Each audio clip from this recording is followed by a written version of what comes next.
Market లో క్రీస్తు అనేక రకాలు. ఒక్కొక్కరు ఒక్కొక్క విధంగా పరిచయం చేస్తా ఉంటారు. ఒకరేమో క్రీస్తు పరిశుద్ధుడు, మేము ఆయనలాగానే ఉంటాము, మాది పరిశుద్ధమైన సంఘము, మేం తప్ప ఎవడో పరలోకానికి వెళ్ళడు అంటాడు. ఇంకొకరేమో భాషలు మాట్లాడాలి, భాషలు మాట్లాడితేనే క్రీస్తు యొక్క ఆత్మను పొందుకున్నట్టు అప్పుడే మనం పరలోకానికి వెళ్తాం అంటారు. కొంతమంది ఏమో ఆయిల్ రాసి ప్రార్థన చేస్తే చాలు జబ్బులు తగ్గిపోతాయి, మనం హాస్పిటల్కి వెళ్ళక్కర్లేదు అంటారు.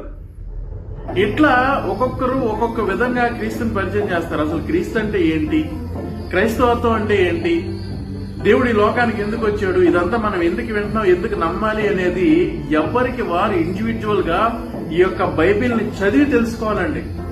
ఎవరి ఇష్టం వచ్చినట్టు వాళ్ళు, ఎవరికి తోచినట్టు వాళ్ళు, ఎవరి గొప్ప చొప్పున వాళ్ళు దేవుని యొక్క సువార్తని తునాతునకలు చేస్తారు. కానీ నిజమైన సువార్త మన చేతిలోనే ఉంటుంది. దాన్ని మనం చదివితే చాలు. బైబిల్ ఏమి కాంప్లికేటెడ్ బుక్ కాదు, చాలా ఈజీగా అర్థమవుతుంది. సో ప్లీజ్ బైబిల్ చదవండి.